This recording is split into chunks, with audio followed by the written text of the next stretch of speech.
The longer you do it, the more dangerous it becomes.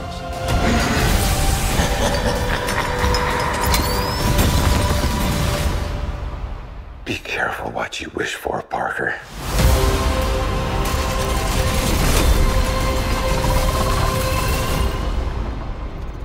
Hello, Peter.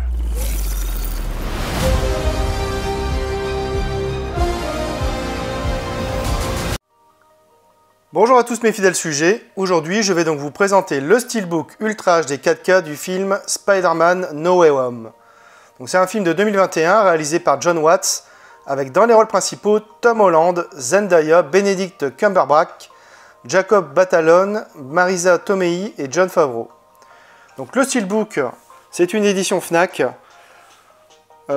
spécial Fnac, mais bon il n'y a pas de livret, hein, donc là ici on est sur un Steelbook édité par Sony. Donc le Steelbook est plutôt sympa, je trouve. Je préfère celui-là à l'édition Amazon. Ici, on a droit à une finition glossy. Alors, je ne sais pas si on le voit bien.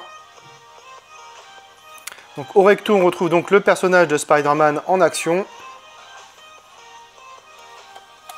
Au verso, on a l'emblème de l'araignée. Donc, rien de bien extraordinaire, on va dire. Alors, sur la tranche, on retrouve donc Spider-Man No Way Home.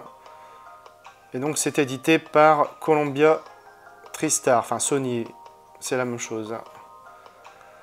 Alors à l'intérieur, on retrouve le Blu-ray 4K et le Blu-ray.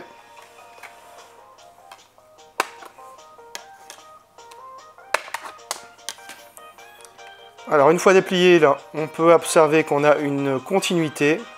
Donc rien de formidable quand même. À l'extérieur, pas de continuité, mais bon, il est plutôt quand même sympathique. Voilà, rien d'extraordinaire.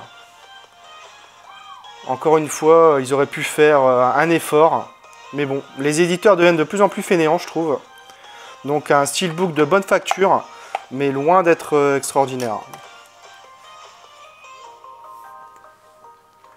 Alors j'ai revu le film et côté image c'est splendide. Le film a été tourné en 4,5K mais on a malheureusement droit à un DI 2K. La cause est sans doute le coût. Disney fait exactement pareil avec ses films du MCU. Malgré tout, force est de constater que l'image délivrée est de toute beauté et ne souffre d'aucun défaut.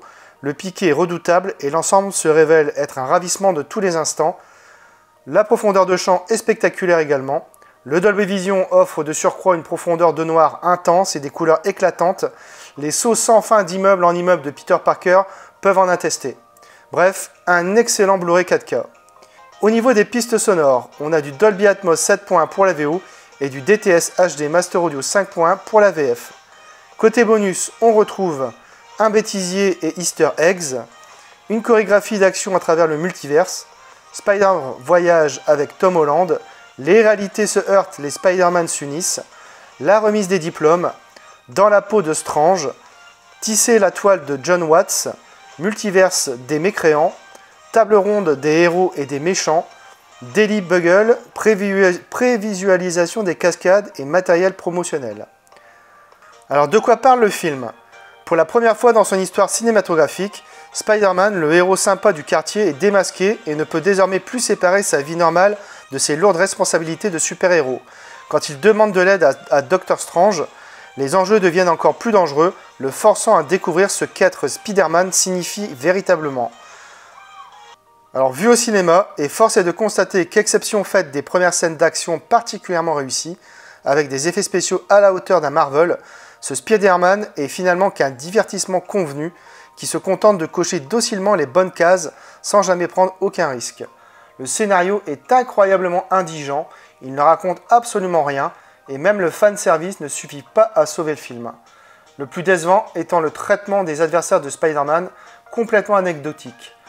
Bref, ce dernier volet de Spider-Man est assez décevant, mais comme je suis complétiste, je me devais de l'acquérir en 4K pour l'ajouter à ma collection du MCU. Voilà, c'est tout pour cette vidéo, j'espère que vous l'aurez apprécié. Abonnez-vous, likez, partagez. On se retrouve très bientôt pour une nouvelle vidéo.